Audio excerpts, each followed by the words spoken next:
bienvenue à tous. Et on peut souhaiter aussi la bienvenue aux internautes qui vont être connectés avec nous dans la louange. Que le Seigneur soit vraiment béni pour cette matinée. Nous allons le glorifier, l'honorer par nos chants, par notre adoration. On va commencer par ce chant qui dit « Nos yeux, oh nos yeux sont sur toi ».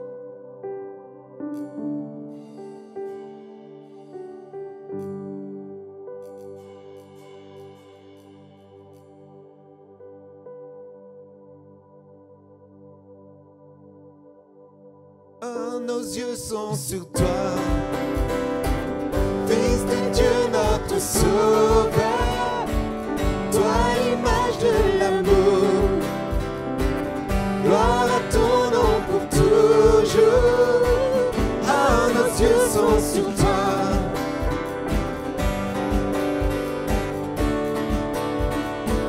Ah, nos yeux sont sur toi.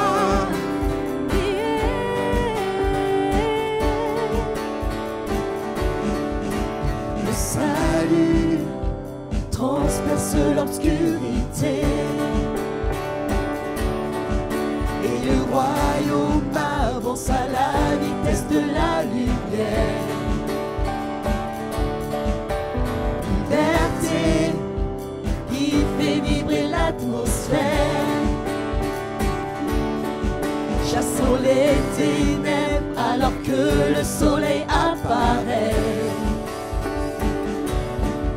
Venu des cieux pour nous, descendu par amour, il règne à tout jamais, Jésus notre Dieu.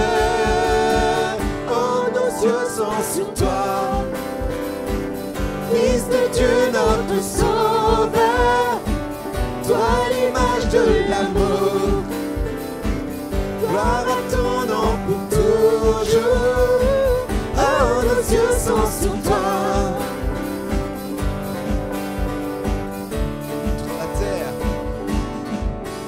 Toute la terre verra son royaume venir. L'espoir des cieux brille comme l'aube du matin. Car pour toujours, qui nous donne une vie nouvelle,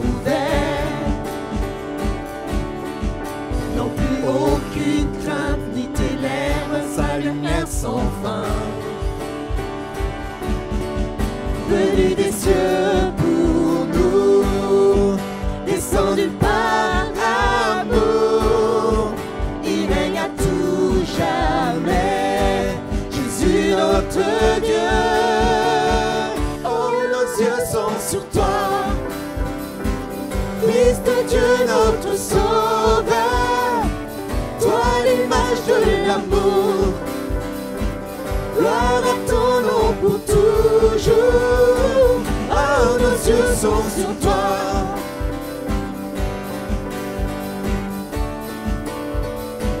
Oh, nos yeux sont sur toi.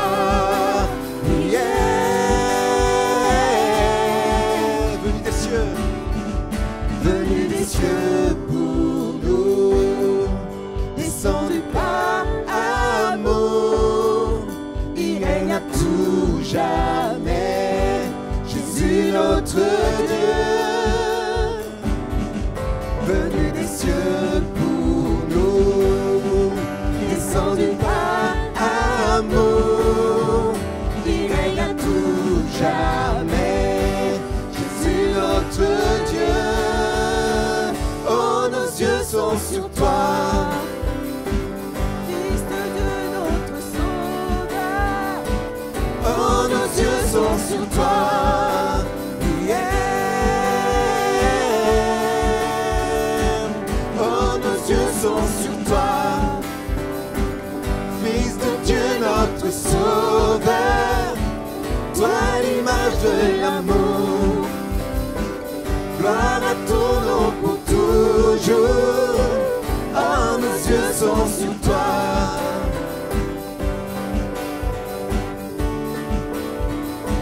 Oh, nos yeux sont sur toi. Yeah. Oh, nos yeux sont sur matin. Oh Seigneur, nos yeux sont fixés sur toi ce matin. À toi revient toute la gloire et l'honneur. Alléluia Jésus. Oh Amen. Vous savez que notre Dieu est un Dieu infiniment grand. Et ensemble, on va se lever et le déclarer, et le proclamer. Oui Dieu, tu es infiniment grand. Alors, ce matin, ne limitez pas Dieu. Parce que vous êtes en train de le déclarer ce matin, tu es infiniment grand. Amen.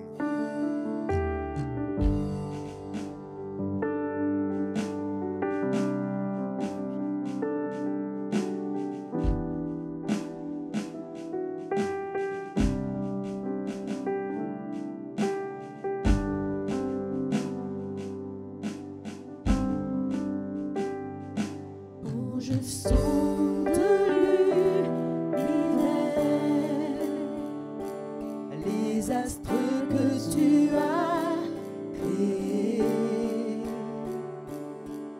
les océans, les mers, tout me révèle ta majesté. Alors mon âme peut s'écrire de tout mon cœur, je veux chanter.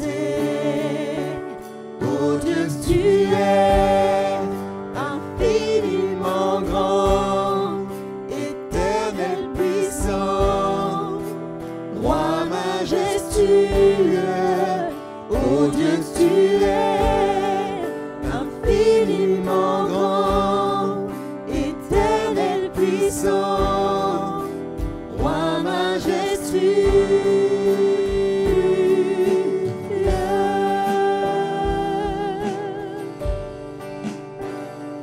Quand je songe que tu m'as fait, que tu t'es révélé à moi, que pour moi tu as tout créé, tout me révèle ta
Oh Dieu, tu es infiniment grand, éternel puissant, roi majestueux. Oh Dieu, tu es infiniment grand, éternel puissant, roi majestueux. Oh Dieu, tu es infiniment grand, éternel puissant, roi majestueux.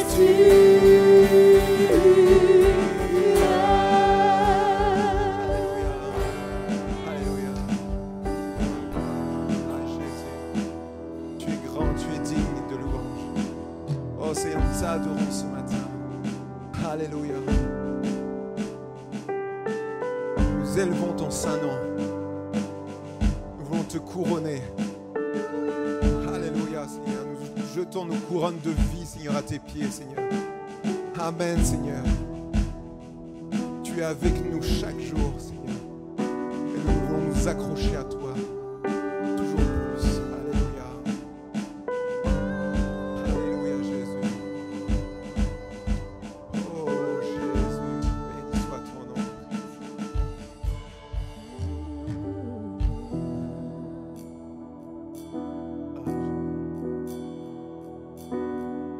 À toi revient toute la gloire.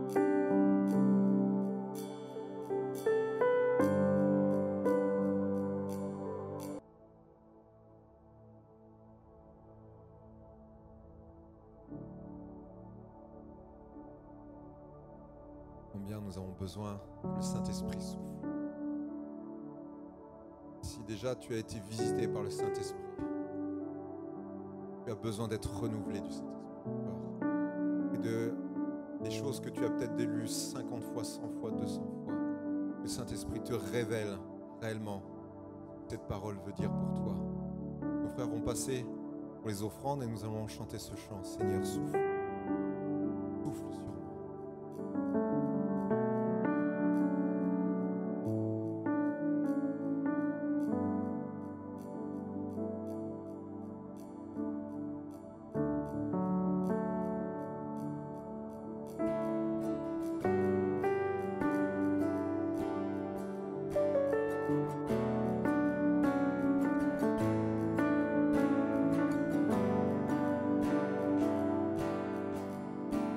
L'amour du Très-Haut et tout s'accomplit, tout reprend vie.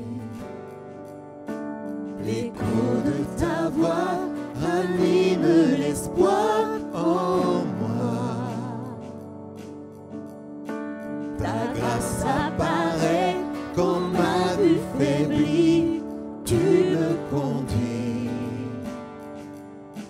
Le creux de tes bras apaise la crainte en moi.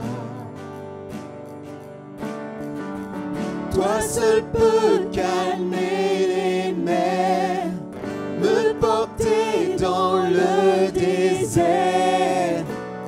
Souffle sur moi, Saint-Esprit.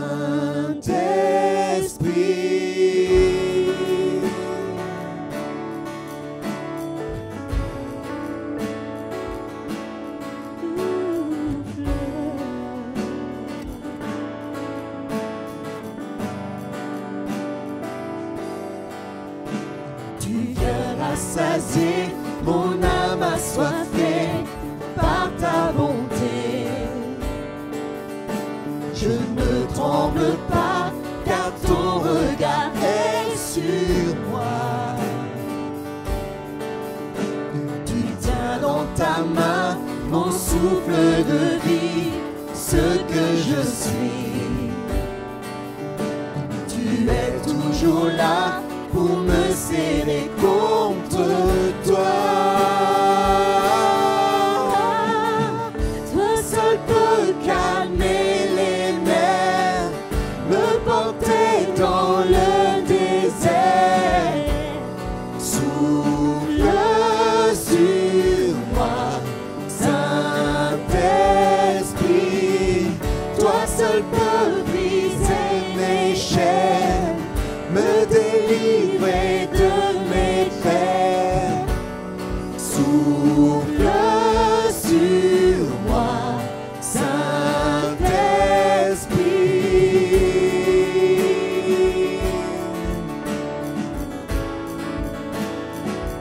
Souffle Saint-Esprit. Quand je n'ai rien à offrir, Quand je n'ai rien à offrir, tu places en moi ton trésor. Quand le feu vient me détruire, mes cendres te louent encore. Quand mon espoir disparaît, tu rafraîchis ma vision.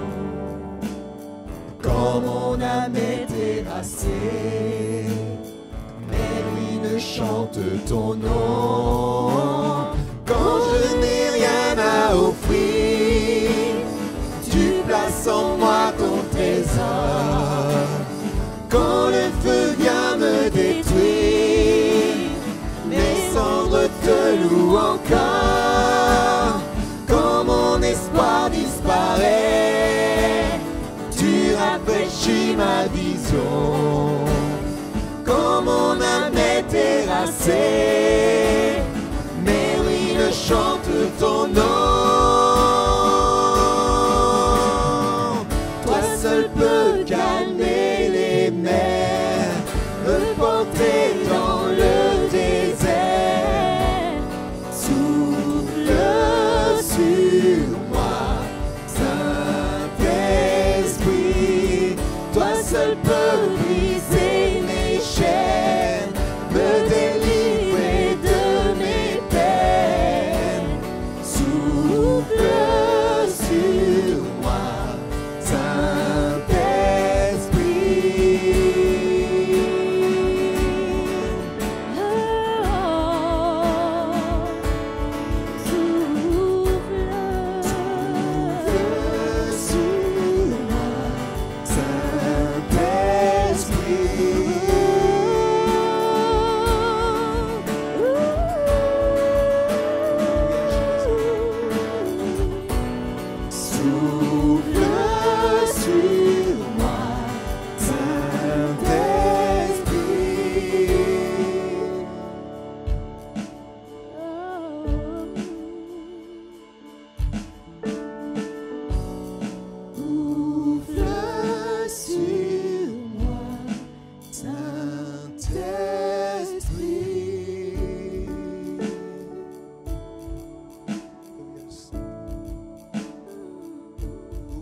ce dernier chant qui nous dit « Venons l'adorer ».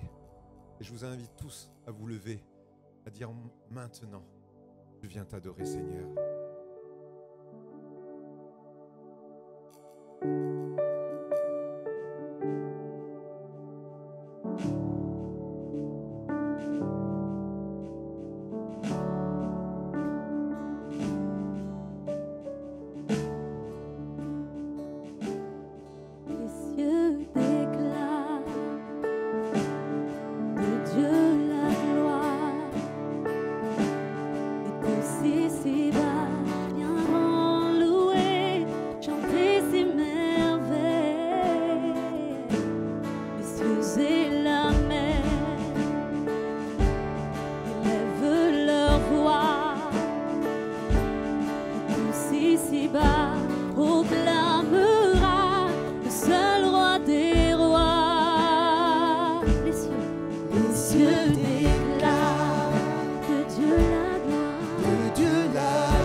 leur voix.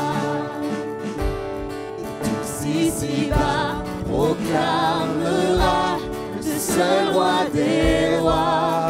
Venons l'adorer. Venons l'adorer. Venons l'adorer.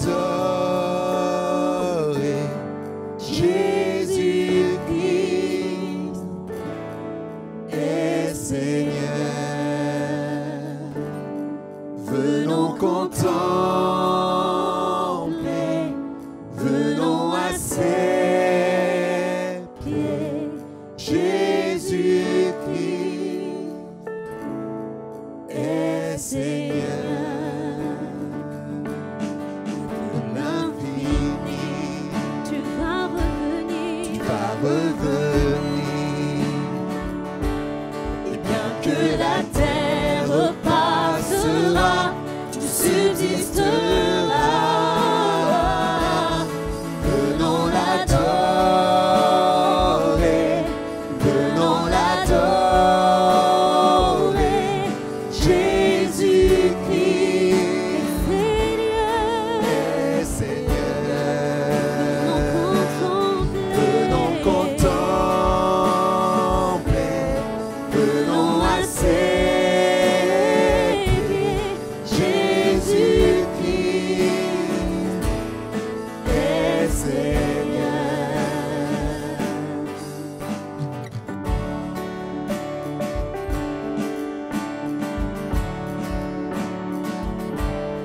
Les cieux déclarent De Dieu la gloire. de Dieu la gloire. Et tous ici-bas viendront louer, chanter ses merveilles. Les cieux et la mer, ils lèvent leur voix.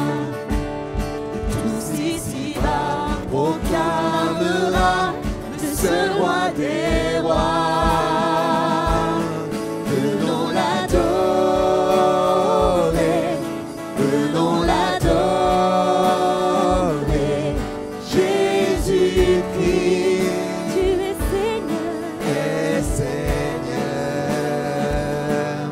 Venons contempler. Venons à ses pieds. Jésus-Christ est Seigneur. De l'infini, tu vas revenir. Et bien que la terre passera, tu subsisteras. Jésus, Venons l'adorer. Venons l'adorer. Jésus-Christ est Seigneur. Venons contempler.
voulons l'adorer.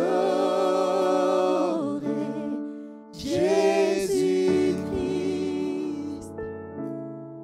est Seigneur. Venons contempler, Venons accepter Jésus-Christ est Seigneur. Jésus-Christ est Seigneur. Jésus-Christ est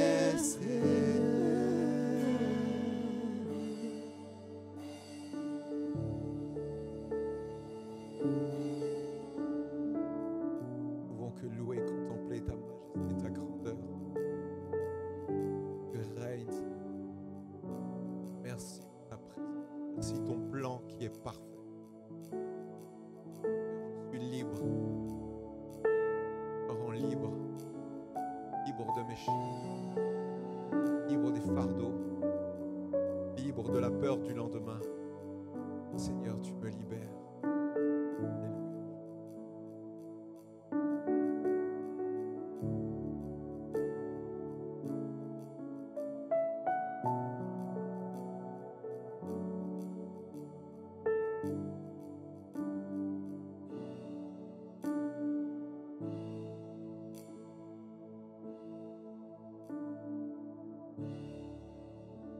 Bénissons ta présence. Seigneur, nous voulons écouter la voix du Saint-Esprit à travers ton serviteur. Seigneur, souffle sur ton serviteur, Seigneur. Oins-le, Seigneur. Et pour nos vies, Seigneur, donne-nous avoir des cœurs ouverts, des pensées ouvertes, prêts, Seigneur, à recevoir ton instruction, peut-être tes réprimandes, ta consolation, tes exhortations. Seigneur, nous voici pour t'écouter, Père. Amen. Alléluia, Jésus.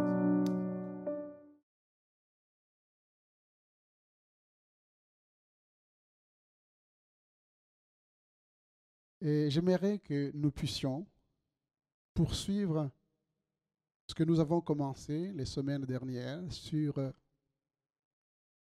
Jonas. Jonas, on a parlé de Jonas, on a parlé de Samson. On va continuer puisque la parole de Dieu nous est laissée. La parole de Dieu nous est donnée pour que nous puissions plonger nos regards, nous puissions l'étudier, comprendre et surtout la mettre en pratique. Si ce n'est pas toujours évident, nous avons toujours de l'aide auprès de notre Seigneur et Sauveur Jésus, qui nous donne la force, qui nous relève et surtout qui nous comprend. Dans Jonas chapitre 2,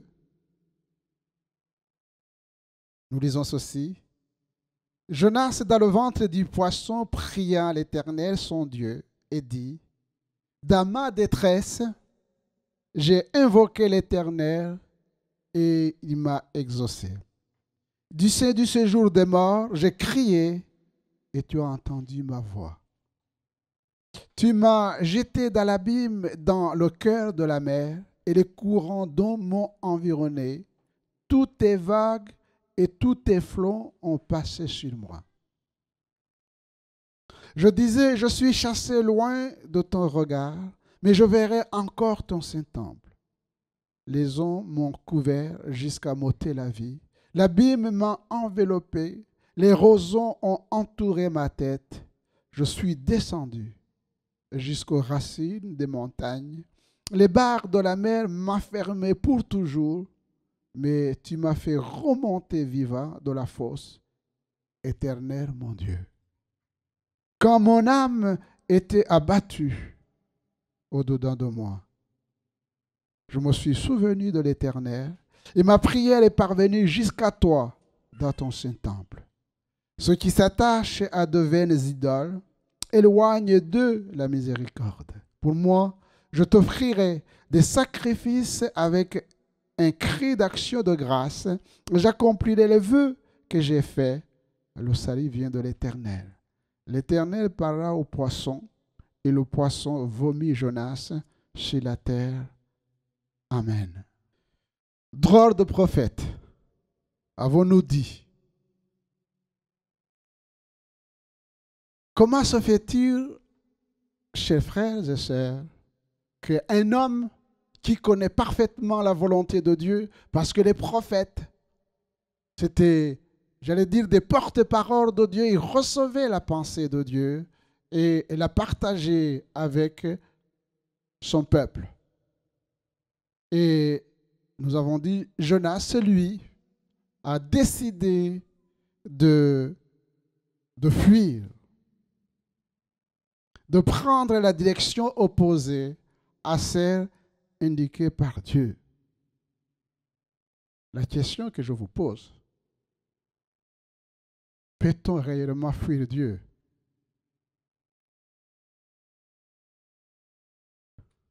Le psaume 139, versets 7 à 12, verset 7.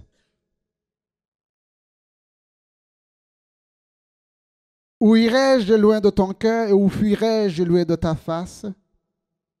Si je monte aux cieux, tu y es. Si je me couche au séjour des morts, tu vois là. Si je prends les airs de l'aurore et que j'aille habiter à l'extrémité de la mer, là aussi ta main me conduira et ta droite me saisira. Si je dis au moins les ténèbres me couvriront, la nuit devient lumière autour de toi. Même les ténèbres ne sont pas obscures pour toi. La nuit brille comme le jour et les ténèbres comme la lumière. Où fuirai-je? Où irai-je? Je ne sais pas si Jonas connaissait ces paroles. Peut-on réellement fuir Dieu? Et surtout quand on connaît la parole de Dieu comme le serviteur de Dieu. Et nous avions dit que Jonas n'était pas sur le même point que Dieu. Dieu voulait sauver Ninive et Jonas désirait que Ninive soit punie pour ses crimes, pour sa méchanceté. Mais Dieu est amour. Amen. Dieu est amour.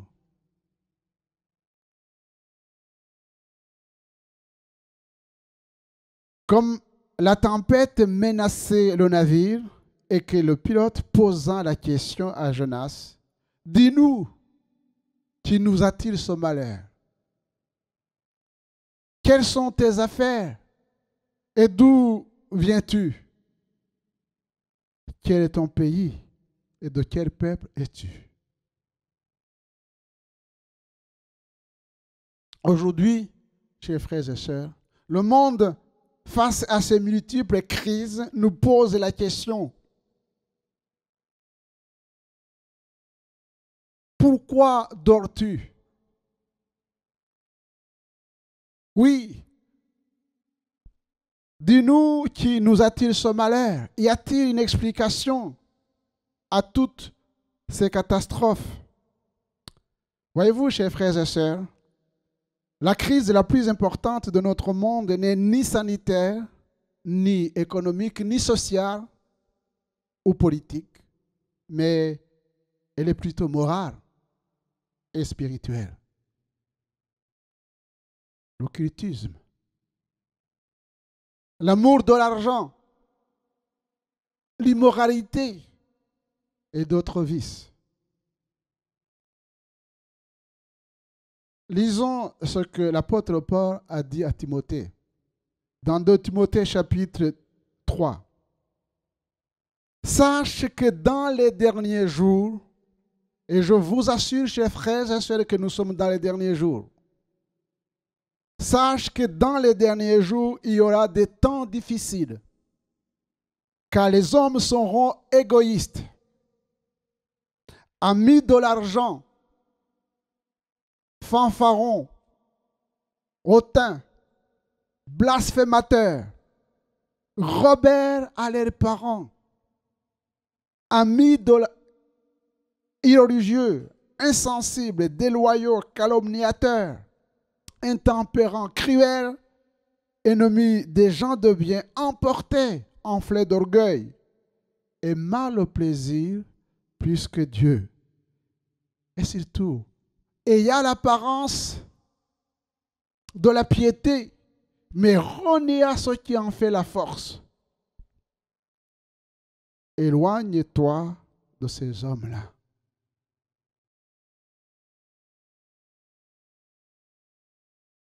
Voilà le tableau. Et si vous voulez compléter, eh bien, lisez toute la Bible. Vous verrez que le monde n'a pas changé. Et des chrétiens qui espèrent que le monde va changer, ils se trompent. Ils ne connaissent pas les Écritures. Le monde ne changera pas en bien. Le monde changera en mal. Pour une simple raison.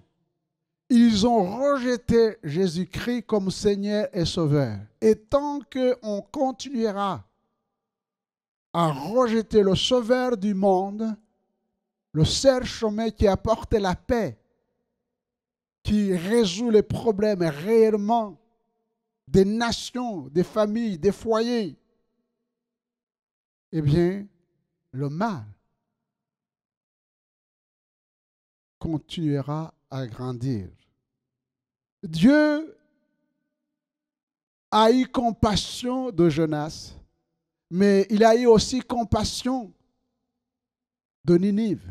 Nous restons sur la compassion de Dieu. Et si Dieu veut accomplir une chose, chers frères et sœurs, aucun homme, aucune circonstance ne peut empêcher Dieu de faire ce qu'il a envie de faire. Jonas pensait qu'il pouvait fuir Dieu, mais nous avons vu que Dieu est maître de l'univers. C'est lui qui a créé les cieux et la terre. Vous vous souvenez quand la tempête a menacé les disciples et Jésus dormait? Eh bien, le Seigneur a calmé la tempête. Mais là, c'est le contraire. C'est le Seigneur qui ordonne à la tempête de se lever, au vent de souffler très fort pour empêcher Jonas de fuir. Et la fuite de Jonas, eh bien, mettait en danger les hommes. Ils refusaient d'accomplir la volonté de Dieu.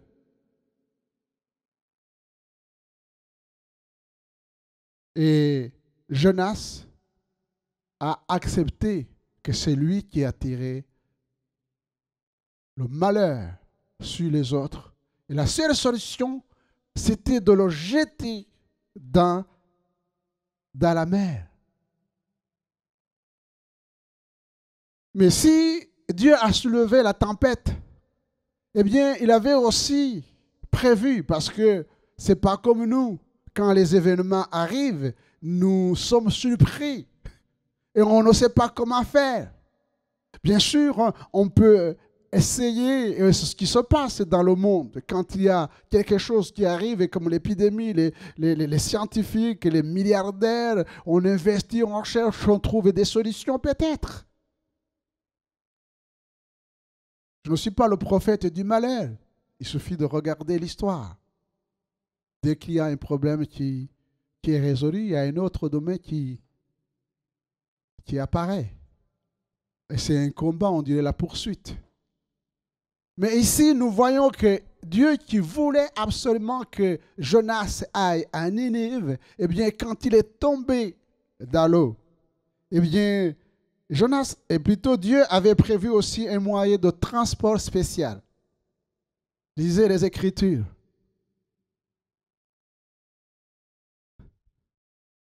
Un gros poisson qu'il a avalé.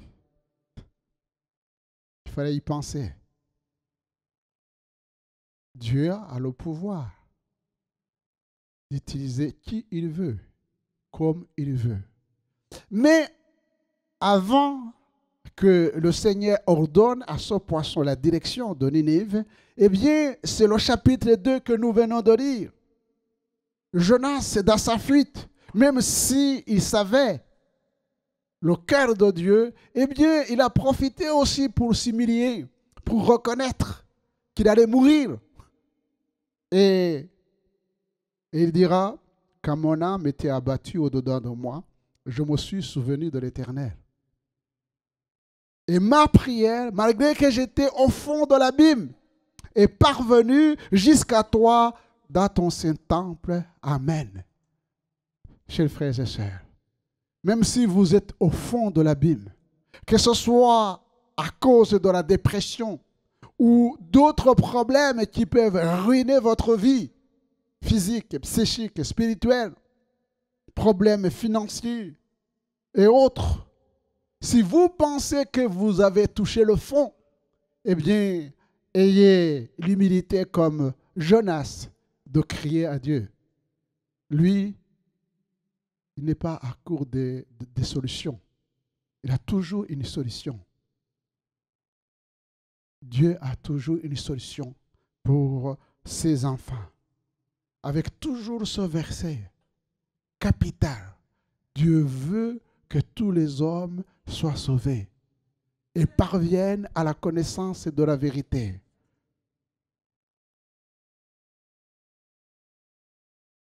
Ne fuyons pas la paix de Dieu. N'attirons pas le malheur sur nous et sur les autres à cause de la désobéissance. La désobéissance est un péché. Aimons comme Dieu aime. Examinons nos cœurs afin qu'il n'y ait aucune racine d'amertume, de racisme et de haine qui pourrait impacter négativement nos vies et celles des autres. Ne soyons pas comme Samson. Nous l'avons vu. Il n'a pas voulu écouter ni suivre les conseils de ses parents. Les conseils des parents, c'était des conseils tirés de la parole de Dieu. Qu'est-ce que ses parents ont dit? On dit à Samson. Eh bien, Deutéronome chapitre 7, verset 3, « Tu ne contracteras point de mariage avec ces peuples. Tu ne donneras point tes filles à leurs fils, et tu ne prendras point les filles pour tes fils, car ils détourneraient de moi tes fils, qui serviraient de Dieu, et la colère de l'Éternel s'enflammerait contre vous, et il te détruirait promptement. » C'était clair. Et les parents de Jonas vont lui dire, voici ce que Dieu a dit. Si tu vas te marier, tu vas choisir les filles parmi ton peuple. Va pas chez les Philistins. Ces gens, ce sont des gens qui sont mauvais, qui adorent d'autres dieux. Et nous ne voulons pas, Dieu ne veut pas que tu sois entraîné dans l'idolâtrie. Et les gens souvent nous posent la question, mais pourquoi vous ne voulez pas que je me marie avec un inconverti?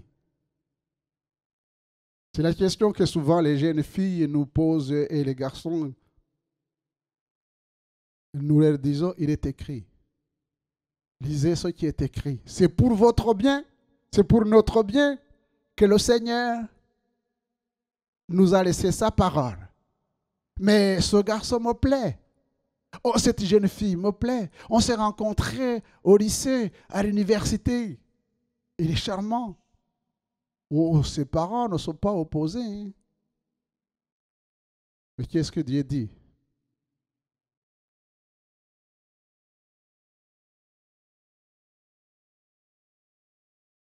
par amour que le Seigneur nous a donné sa parole.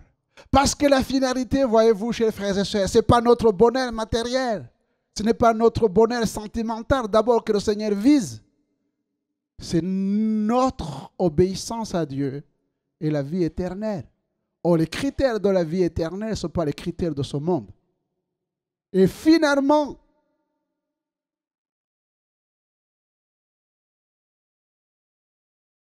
comme j'ai dit à quelqu'un, quand on se marie, est-ce que quelqu'un peut se marier en disant « je signe, je me marie, mais demain je vais divorcer ».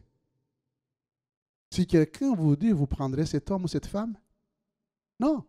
Même les inconvertis, quand on se marie, en général, c'est pour... Voilà. Mais les chiffres nous montrent que ce n'est pas le cas. Donc il y a un problème. Alors vous me direz, oh, c'est la même chose aussi peut-être avec des proportions différentes, moindres chez les chrétiens. C'est un tort. C'est un tort. Parce que ce n'est pas ce que Dieu veut pour chacun d'entre nous. On ne peut pas construire un foyer sur le fait qu'il me plaît ou elle me plaît, c'est tout. Le refus de Samson d'écouter ses parents et d'écouter Dieu l'a conduit sur le chemin de la mort. Les Philistins le saisirent, prenez le temps de lire le chapitre 16. Le Philistin le saisit et lui crevait les yeux. Ils le firent descendre à Gaza et le lièrent avec des chaînes d'airain. Et il tournait la mer dans la prison. Triste fin de l'homme de Dieu. Ses ennemis, les ennemis de Dieu, qui devaient combattre, l'ont saisi à cause de la désobéissance. À cause de la désobéissance. Mais lui, dans sa folie, il se disait, je m'en tirerai comme les autres fois. Mais il ne savait pas que l'Éternel s'était retiré de lui.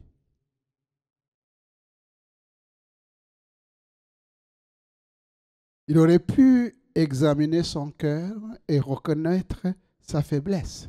Il ne l'a pas fait. Il aurait pu aussi examiner son cœur et comprendre qu'il est incapable de maîtriser ses pulsions sexuelles. Dieu l'aurait certainement secouru s'il avait crié à Dieu. Hélas, à force de jouer avec le feu, il a créé l'incendie et il y est péri. Exactement comme Caïn. Exactement comme Caïn. Voyez-vous, chers frères et sœurs, l'histoire de la Bible, que ce soit dans l'Ancien Testament ou dans le Nouveau Testament, il y a beaucoup d'exemples. Abel et Caïn, Dieu leur avait dit comment se comporter, comment vivre et surtout comment offrir l'offrande à Dieu. Mais quand Abel a offert son offrande et Caïn son offrande, la Bible nous dit que Dieu n'a pas approuvé ni la vie de Caïn, ni son offrande, mais au contraire, il a approuvé la vie d'Abel et son offrande. Ce qui a engendré la jalousie et l'irritation dans le cœur de Caïn. Dieu a vu son comportement. Est-ce qu'il vous arrive d'être irrité? Si vous êtes irrité contre vous-même, ça va. Mais si vous êtes irrité contre les autres, jusqu'à dire des paroles que vous ne maîtrisez pas et des gestes regrettables, alors là, c'est un problème. Le Seigneur est venu vers Caïn. Il lui a dit, tu sais Caïn, je vais te donner un conseil. Je vois que le péché couche à la porte de ton cœur. Mais domine-le. Tu vas t'en sortir. Je suis avec toi. Mais Caïn n'a pas voulu compter sur le conseil de Dieu. Il n'a pas voulu compter sur sa présence et reconnaître l'état de son cœur. Reconnaître l'état de son cœur et demander à Dieu de l'aider. Et nous savons ce qui s'est passé. Il a été, non seulement il a tué son frère, mais il a été chassé de la présence de Dieu. Et voyez-vous, le but de l'adversaire, c'est de nous chasser de la présence de Dieu. C'est de nous chasser de la présence de Dieu. Et le seul moyen que nous avons de rester dans la présence de Dieu, c'est d'avoir un cœur humble, avec cette capacité de reconnaître nos torts et de demander pardon. Mais si nous ne demandons pas pardon des fautes que nous avons commises, comment voulez-vous que Dieu soit avec nous, reste avec nous? Le salut que Jésus nous offre nous assure une réelle transformation intérieure et une maîtrise de soi. Ceux qui sont en Jésus-Christ ont crucifié la chair avec ses passions et ses désirs.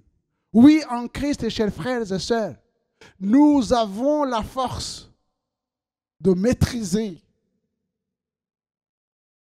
des choses qui pourraient nous empêcher de marcher selon l'Esprit de Dieu. Face à la tentation, à la séduction et au combat spirituel, Jésus nous exhorte à veiller et prier. Amen. Il dit veillez et priez. Et il nous a donné l'exemple dans le jardin de Gethsémane, face à la mort, face à la croix, alors qu'il est terriblement angoissé. Nous est question des angoisses qui vont même arracher des grumeaux de sang. Il a dit à Pierre, Jean et Jacques de l'accompagner. Il s'attendait à ce que ses disciples puissent entrer dans le combat avec lui. Mais la Bible nous dit qu'ils se sont endormis. C'est pourquoi ce cri, réveille-toi, toi qui dors, relève-toi d'entre les morts, et Christ t'éclairera. Il te dira les temps dans lesquels nous sommes. Ce n'est pas le temps de dormir chez l'Église. C'est le temps de nous réveiller.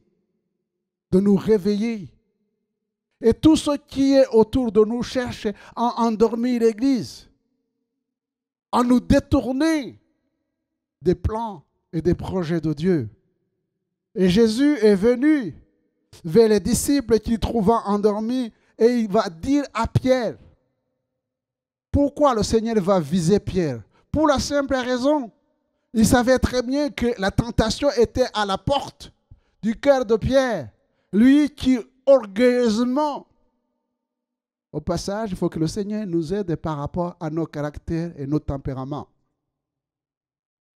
Pierre était impétueux, un caractère fougueux. Tantôt il fait le bien, tantôt il fait le mal. Il avait dit, oh, tu sais Seigneur, même si les autres t'abandonnent, moi, Pierre, je ne t'abandonnerai pas. C'est à ce moment que le Seigneur lui a dit, avant que le coq chante 3 fois, tu m'auras renié 3 fois. Il n'a pas pris en considération cette parole. Et Dieu ne présentait pas. Jésus ne présentait pas. Et si nous sommes tentés, si nous sommes éprouvés, si le Saint-Esprit nous dit des choses, le Saint-Esprit ne présentait pas.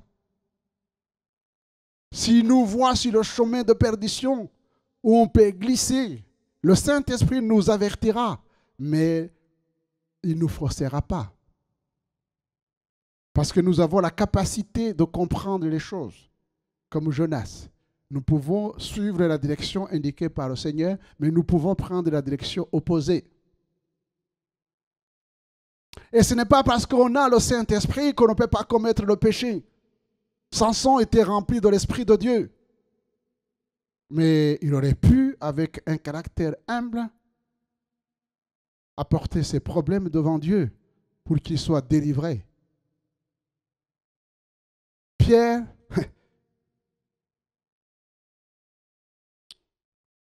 à cause justement du fait qu'il n'a pas pu passer un temps dans le combat spirituel pour remporter la victoire sur sa propre nature, eh bien, il y a des conséquences. La première conséquence, c'est que c'est lui, Pierre, qui va couper avec son épée l'oreille du serviteur du souverain sacrificateur. Son serviteur s'appelait Marcus. Il a coupé l'épée Mais ce n'est pas Jésus qui lui a dit de couper l'épée. Plutôt de couper l'oreille et pas avec son épée. Première faiblesse. Deuxièmement, vous savez que Pierre était toujours auprès de Jésus. Il occupait les premières places. Toujours, toujours. Mais quand il a vu qu'on venait de mettre la main sur Jésus et que Jésus n'a pas réagi, il n'a pas demandé aux anges de venir le secourir, il s'est laissé prendre, mettre des menottes, si les menottes existaient à cette époque, sans se battre. Alors il a compris que Jésus allait mourir. Et Pierre ne voulait pas mourir. Lui qui disait qu'il allait mourir avec Jésus. La Bible nous dit qu'à partir de ce moment-là, il a marché loin de Dieu. Il a marché loin de Dieu. Voyez-vous, chers frères et sœurs, si dans notre vie de tous les jours, eh bien, on commence à ne pas avoir le temps pour la prière personnelle, on n'a pas le temps pour lire la parole de Dieu, et venir à l'église, ça nous gêne, eh bien, croyez-moi qu'à partir de ce moment-là, vous êtes sur le chemin de la descente. Tôt ou tard, vous quitterez les voies de Dieu. Eh oui. Tôt ou tard, vous quitterez les voies de Dieu.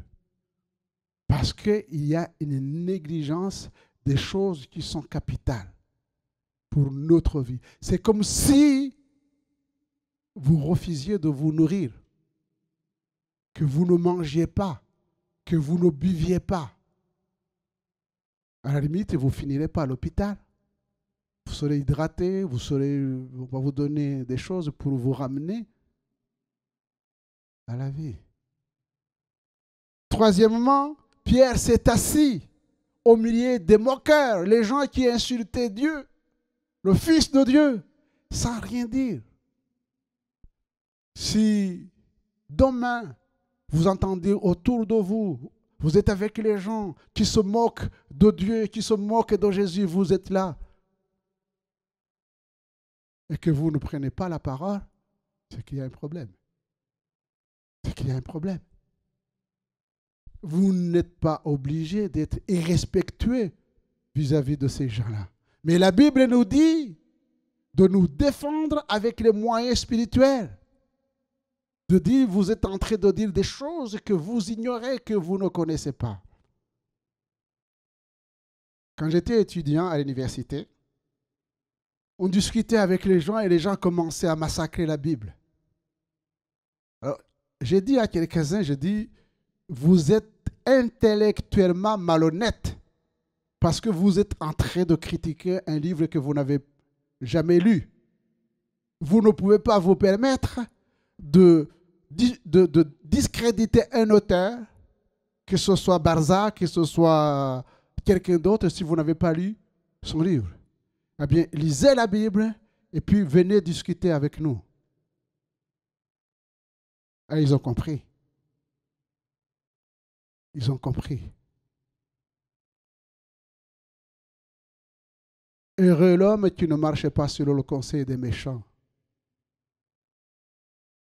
qui ne s'arrête pas sur le chemin des pécheurs et qui ne s'assit pas en compagnie des moqueurs.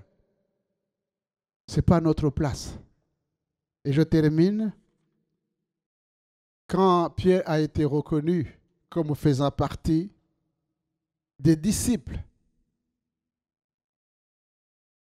3 personnes l'ont identifié comme disciple de Jésus.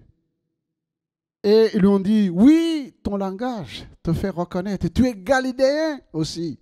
Tu faisais partie des disciples de Jésus. Dénoncé comme tel, il nia avec serment, nous dit la parole de Dieu, je ne connais pas cet homme. Je ne connais pas cet homme. Ça, c'est sorti de la bouche de Pierre. Je disais la dernière fois que celui qui est debout prenne garde de tomber. Ça peut sortir de notre bouche aussi, si peut-être nos vies sont menacées. On ne sait pas, en cas de persécution, qu'est-ce que nous dirions.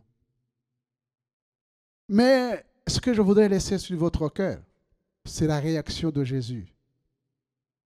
Jésus l'a regardé tendrement avec amour, avec compassion.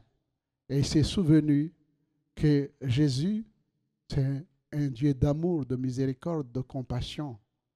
Plutôt que de se suicider comme Judas, il est parti pleurer amèrement, signe de la repentance. Il s'est dit, mais ce n'est pas possible, mais qu'est-ce qui est passé dans ma tête? Pourtant, il me l'avait dit. Ah Seigneur, je te demande pardon.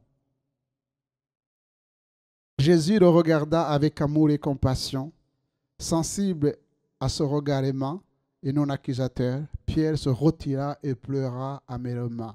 Restauré, réhabilité par le Seigneur, Pierre entendra de la bouche de son maître cet appel solennel: paix mes brebis, paix mes brebis. Il est restauré, il est réhabilité parce que Dieu voit les cœurs.